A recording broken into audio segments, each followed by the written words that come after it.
Buenas tardes, mi nombre es Raquel Mesa, soy estudiante de Trabajo Social, cursando la asignatura de Antropología Social y en estos momentos voy a aplicar una entrevista que es un familiar mío, se llama Denia Nelson. Bueno, muy buenas tardes. Aquí me encuentro con Denia Nelson, es familiar mío, el cual pues es una de las personas que admiro como mujer, ya que ella es pintora, poeta y escritora también, ¿verdad? Así es. Entonces, bueno, vamos a proceder a hacerle una entrevista en cuanto a lo que es su vida. Entonces comenzamos con la primera pregunta, que es: ¿qué recuerdos tiene sobre sus padres, tíos, hermanos y demás familias que ha tenido aquí en su entorno más cercano? Bueno, buenas tardes ante todo, gracias por la entrevista. Me disculpan que me limpio la garganta, es que me da una alergia al polvo. Bueno, recuerdos de mis padres, tengo bellos recuerdos. Mi mamá todavía está viva. Mi papá fue un hombre muy trabajador, muy luchador, protector de su familia, muy inteligente y me enseñó desde pequeña a que fuera una mujer fuerte.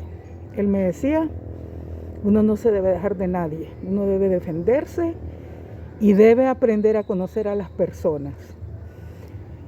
También nos enseñó a trabajar, nos enseñó a estudiar mucho y fue una persona sumamente protectora con nosotros, se puede decir. Porque mi papá quizás tuvo más influencia en nosotros que mi mamá.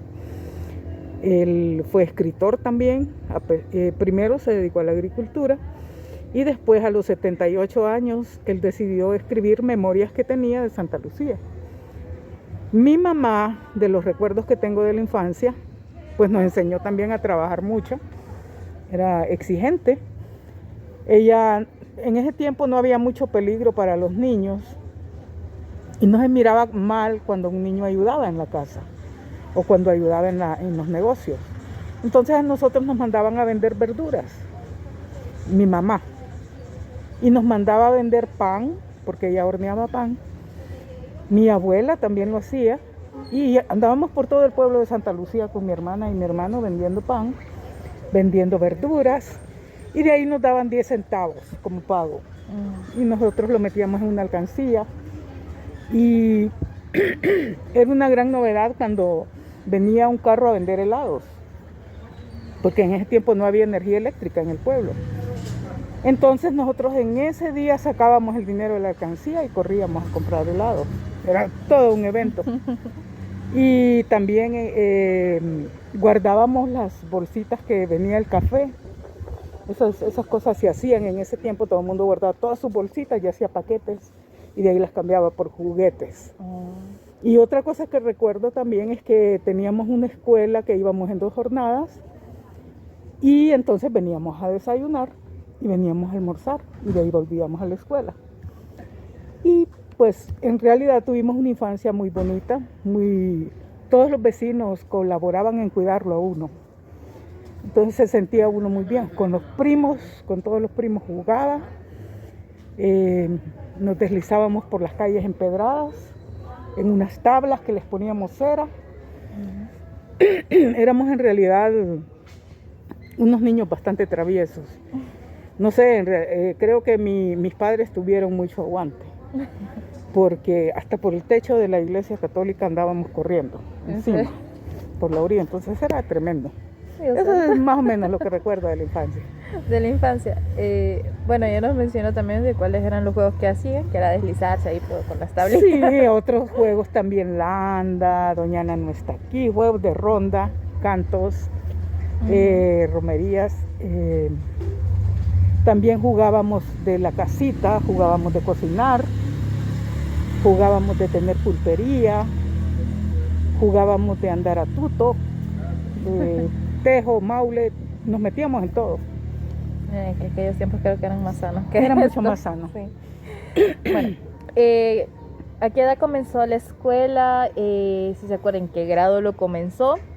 También si alguna vez repitió grado ¿Y cómo era la relación que usted tenía con sus compañeros en aquel tiempo? Sí.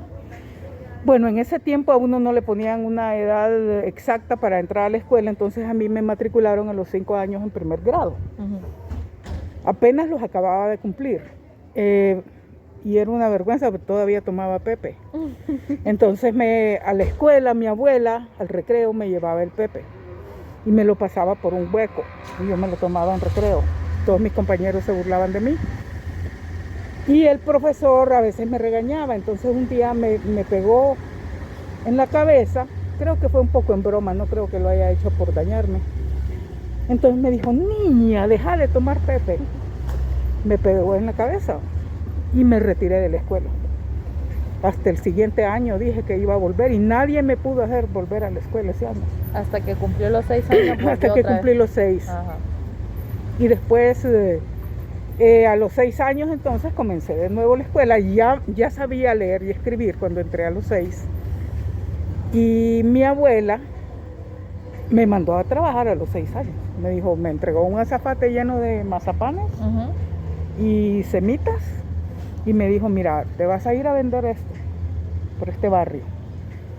Y valen 5 centavos y vas a traer el dinero, lo vas a echar en esta bolsita y vas a vender. Porque tenés que acostumbrarte a vender, tenés que acostumbrarte a trabajar.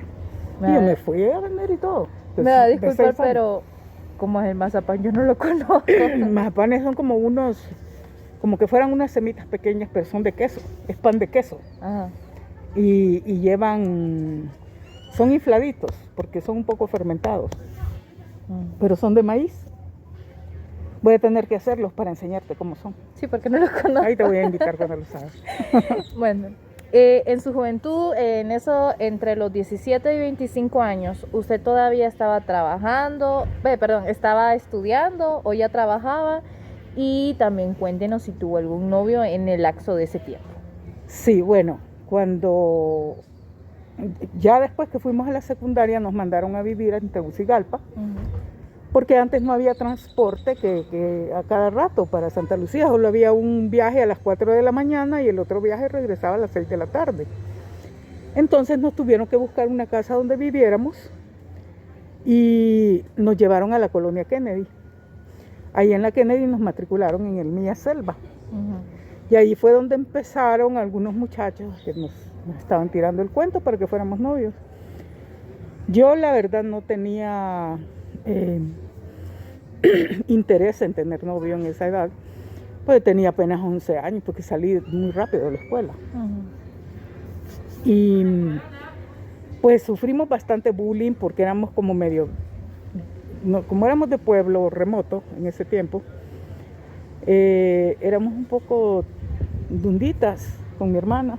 Entonces nos hacían bastante bullying. Y muy inocentes. Muy inocentes, sí, muy ingenuas. inocentes. Entonces nos ponían apodos, nos gritaban. Y mis compañeros, yo era muy alta y mis compañeros eran chiquitos. Porque me pusieron en la sala de los de 11 años. Y entonces todos se burlaban de mí. Y realmente no tuve ni un amigo dentro del aula. Solo con mi hermana, cuando salíamos en recreo, nos reuníamos las dos y nos íbamos a comer algo por ahí, en tostaditas, fresco, algo así. Mi papá nos llevaba comida y pagaba donde vivíamos, pero incluso en la casa donde vivíamos no podíamos...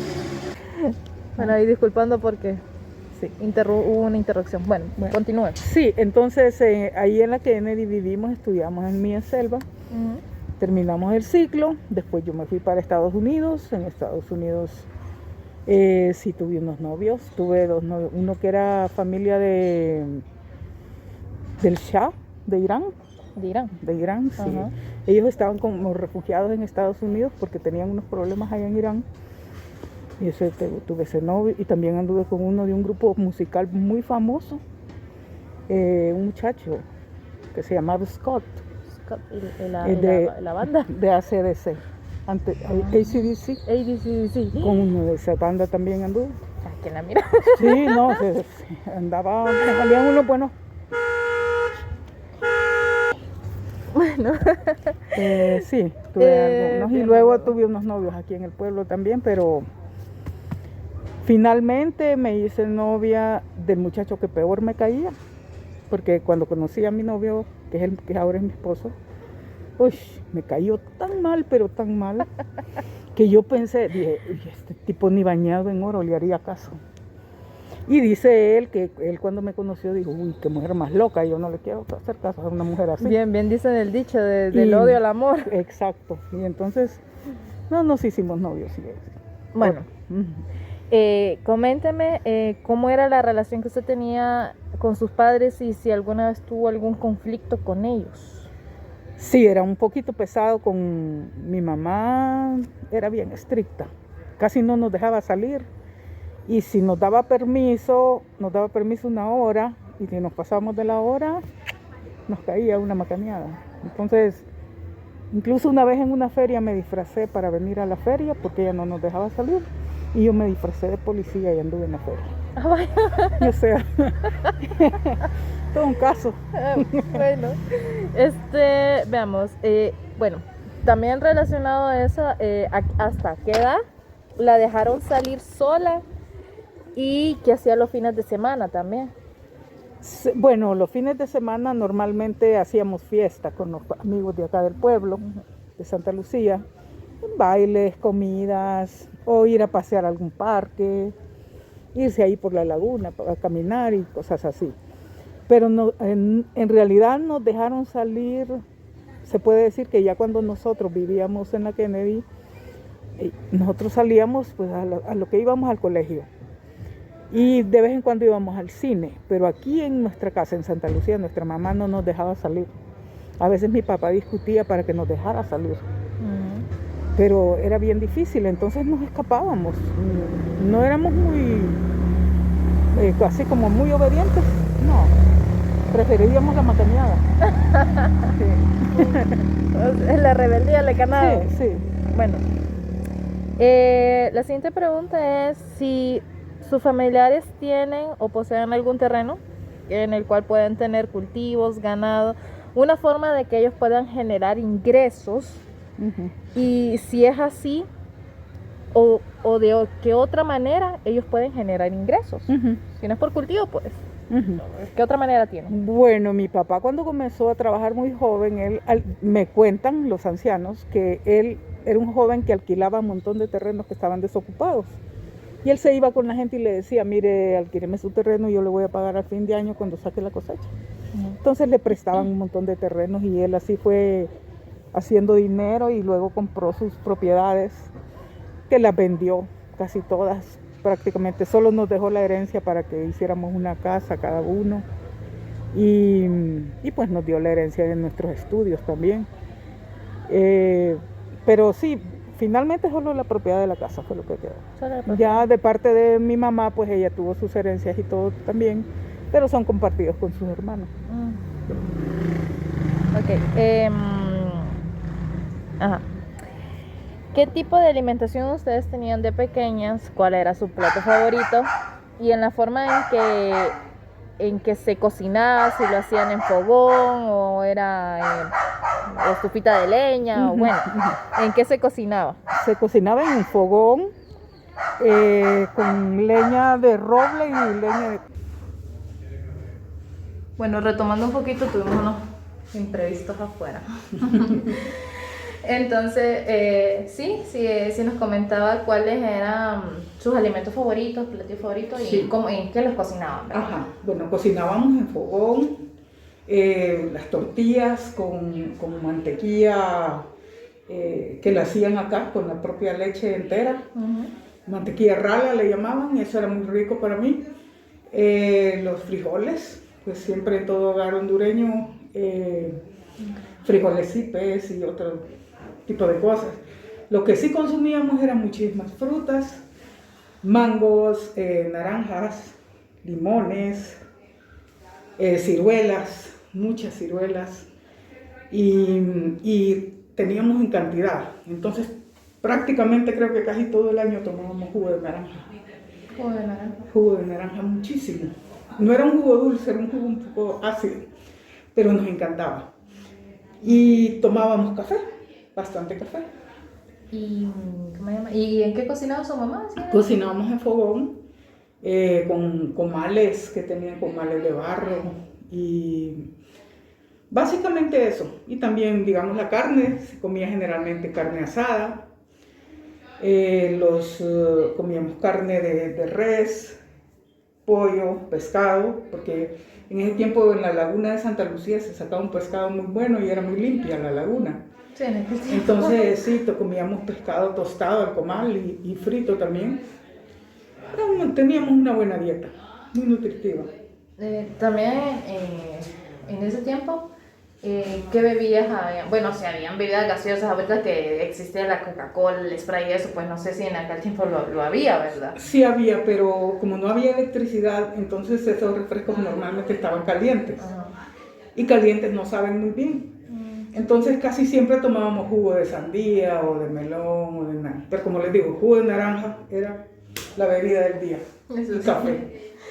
Bueno, nos había mencionado también que usted conoció, que tuvo un novio que le caía mal, entonces que actualmente es su esposo.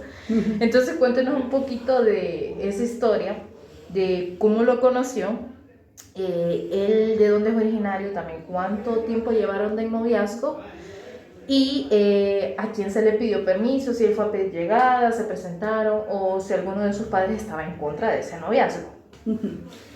Bueno, una historia un poco loca, con un montón de locuras que hacíamos, mi hermana y yo.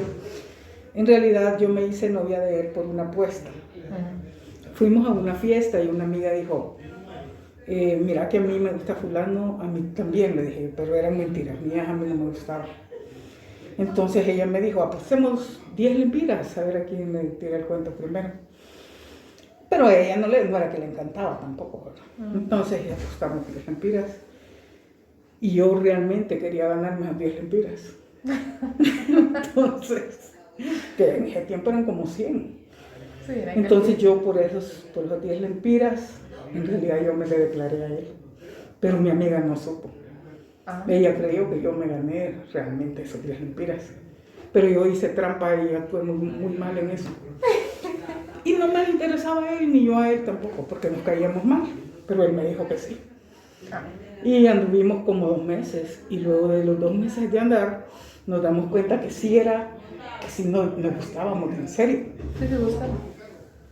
Pero entonces a mí ya eso no me gustó, que me gustara. Y nos dejamos. Y nos separamos, ya ni nos queríamos ni ver, pero era porque nos gustábamos en serio. Entonces, pero después volvimos, porque nos encontramos porque estuvimos muy tristes el tiempo que estuvimos separados. Entonces, volvimos y después él vino aquí a mi casa y habló con mis padres, pero el que vino a pedir mi mano fue el papá de él y anduvimos como 5 años de novios. 5 años no duraron. Sí, nos casamos después de 5 años y ahorita tenemos 33 de casados. ¿A los cuántos años se casó? Como 23 creo que tenía yo. Sí, estaba muy joven. Sí, muy joven. Bueno, entonces por conflicto así como que nadie se oponía. A mi papá no le gustó mucho la idea de que yo anduviera con él, porque no había terminado yo la universidad y también porque la gente de Santa Lucía solo quería que uno se casara con gente de Santa Lucía. Ay, sí. Siempre, era así. Y cuando uno se casaba con alguien que no era de Santa Lucía, estaban en shock. Y mi esposo es de San Miguelito. Entonces, eso no le gustaba, pero finalmente mi papá llegó a quererlo súper. O sea, se llevaban súper bien. Bueno, cuéntenos también cómo fueron los preparativos de la boda. Bueno, eso fue todo un evento, porque nosotros en ese tiempo asistíamos a una iglesia y era una iglesia del séptimo día, no era adventista, era una iglesia del séptimo día. Entonces en esa iglesia mandamos invitación a todas las iglesias, una locura que se nos ocurrió. En realidad a mí la religión no me gustaba mucho, pero mandé invitación a todo el mundo. Y se vinieron un montón de gente de todas partes, del Paraíso, de Choluteca, de San Pedro, de Olancho. Pero parecía el cumpleaños de una mujer que se llamaba Rubí. El cumpleaños de Rubí. Sí, de una de México. De México. Pues así, vino un gentío increíble, más toda la gente de Santa Lucía, que también le mandé invitación, porque tenía que mandarle, casi toda familia mía. Sí. Entonces, bueno, se llenó, pero no me gustaba el dinero para tanta comida que tenía que hacer. Y la señora de la iglesia, una señora me regaló 11 pasteles grandes, más el de boda. Otra me regaló una olla con 200 o 300 nacatamales. Otras me regalaron, el caso es que había una de comida que pasó una semana después de la boda y seguíamos comiendo aquel montonón de comida. Y duré una semana con mi esposo abriendo los regalos para lograr terminar de abrirlo. No, es que en aquel tiempo yo creo que era bueno Pero casarse. es que era un cuarto lleno de regalos y la gente por lo visto pensaba mucho en los que se casaban, porque es que me mandaron desde un gotero hasta, ¿qué? Las sábanas, las toallas, los utensilios de cocina, cosas para niños por si acaso, bueno, de todo. Fue muy bonita realmente.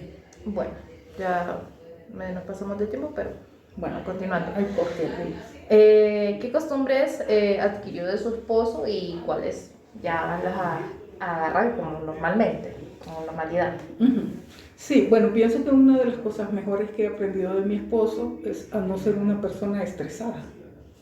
Porque yo era una persona muy estresada por todo perfeccionismo, exigencia, y me preocupaba por el que dirán, no mucho, pero un poco. Y me preocupaba por el futuro mucho. Pero él me enseñó en su manera de pensar, no es que sea una persona descuidada, sino que es una persona desestresada. Y eso me ayudó mucho. Es la mejor costumbre, creo. Ustedes dos, ¿cuántos hijos planeaban tener y cuántos terminaron teniendo? Bueno, yo tenía mi plan era no casarme nunca y viajar por el mundo y no tener ni un niño. Pero como ya después nos metimos en ese rollo de casarnos, yo me arrepentía un día antes de casarme. Y le dije, yo no me quiero casar. Híjole. Pero después me regañaron todos en la familia. Entonces le fui a decir que sí me iba a casar. Nos casamos y no planificamos cuántos niños íbamos a tener. Pero yo tuve el primer hijo el primer año y tuvimos 2. No estaba en nuestro plan, pero realmente fue algo de lo más bello que me ha ocurrido en la vida. Y tenemos 2. Nació primero un varón y después una niña. Bueno, en los días festivos, que esto puede ser cumpleaños, Navidad, ¿qué costumbre no hacer en esos días? Bueno, antes las costumbres que tenían cuando celebraban cumpleaños era lo mismo que actualmente, una fiesta, pastel, invitar a los amigos. Nosotros teníamos aquí en la casa reuniones familiares, asistir a bodas, asistir a celebraciones 15 de septiembre, fiestas, Día de la Madre, esas celebraciones. Bueno. ¿Cómo es que usted fue llegando a la zona que actualmente vive?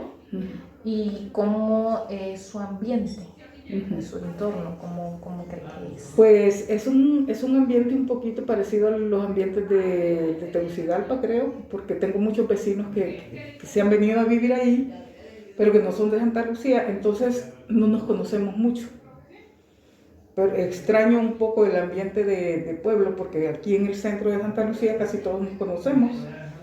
Nos conocemos todas las historias y las interioridades. Y pueblo pequeño, infierno grande, entonces es diferente.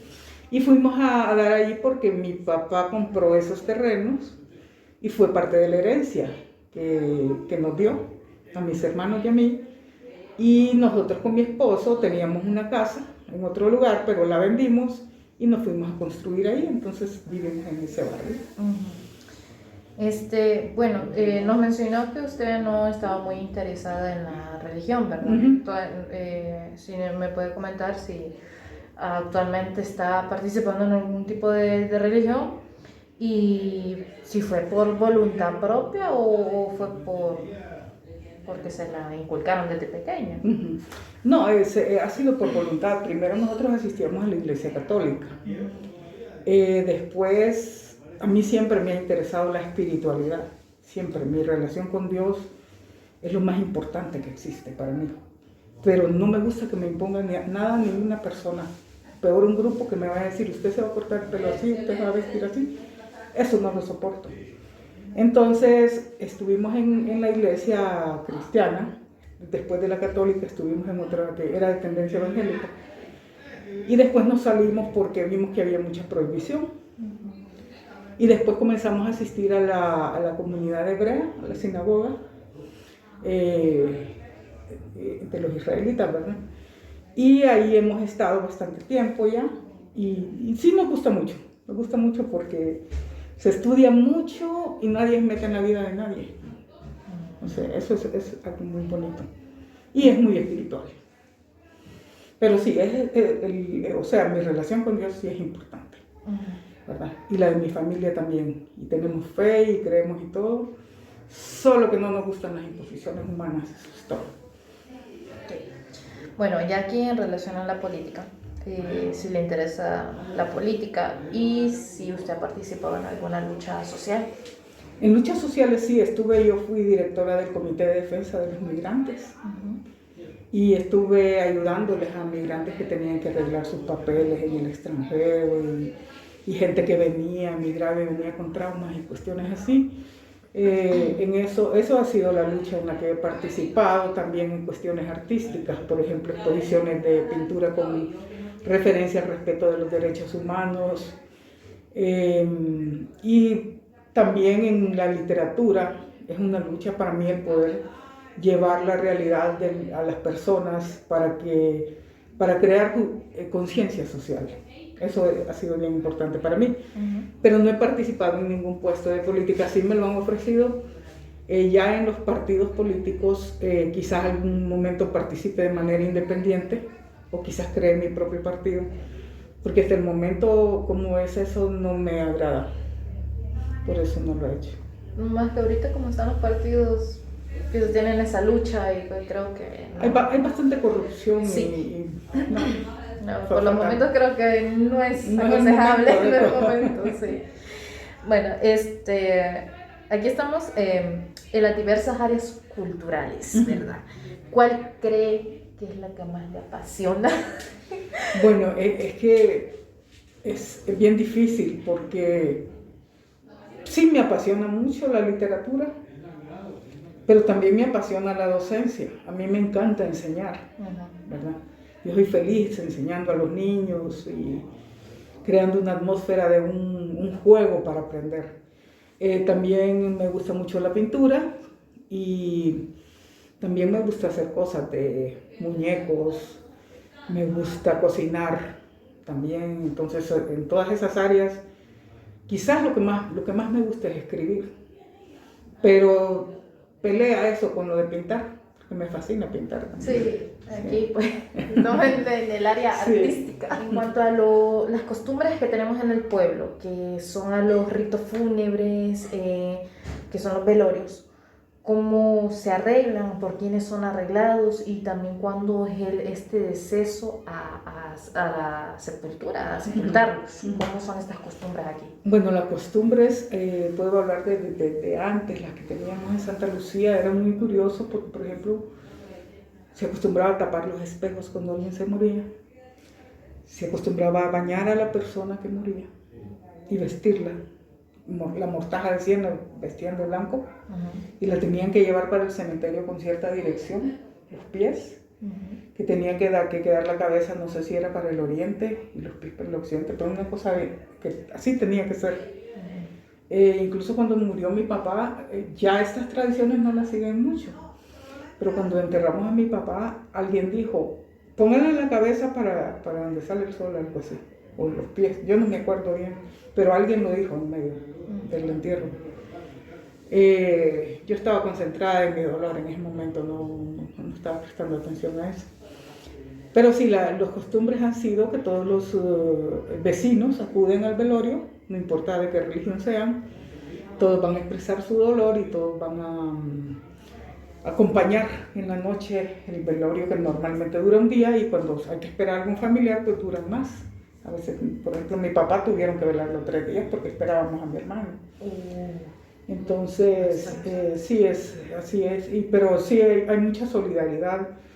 porque normalmente el doliente está muy confundido, entonces llegan los vecinos y ellos se encargan de arreglar un montón de cosas, incluso se ponen a hacer comida a los amigos y para repartir a la gente. Bueno, Es lo que normalmente... Eso se tiene costumbre todavía. Eso sí se acostumbra, o lo normal que es el cafecito con pan. Sí, sí. Y creo que ya está nuestra última pregunta. ¿Qué piensa usted sobre la muerte? Bueno, pienso que es algo, pasar a otra faceta, pues yo no tomo la vida como una tragedia. Creo que es normal, todo el mundo tiene problemas y tiene sufrimientos, pero no se debe centrar. Esta es una experiencia, es como quien nos mandan a hacer un tour por un planeta. Va a vivir diferentes experiencias, va a estar expuesto a alegrías, va a estar expuesto al dolor en diferentes formas y también va a tener una cuota de poder.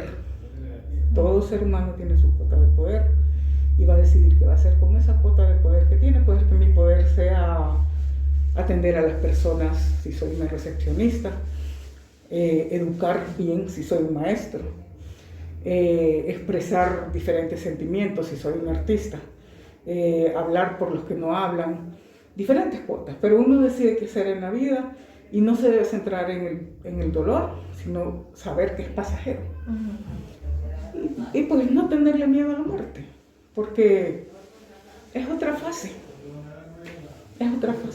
no hay que temer. No pienso mal de la muerte. No le temo. ¿No le tiene miedo? No le temo. Claro, antes yo temía mucho, especialmente por la hora de perder un ser querido. Cuando yo perdí a mi papá, eso fue lo más triste para mi vida. Porque es que era mi mejor amigo, pero todo, ¿verdad? Entonces, eso fue muy duro, pero ya después de eso, no le temo. Bueno. Bueno, hasta aquí. Hasta aquí llega la entrevista y pues muchas gracias, Denia, por tomarse el tiempo y responderme estas preguntas.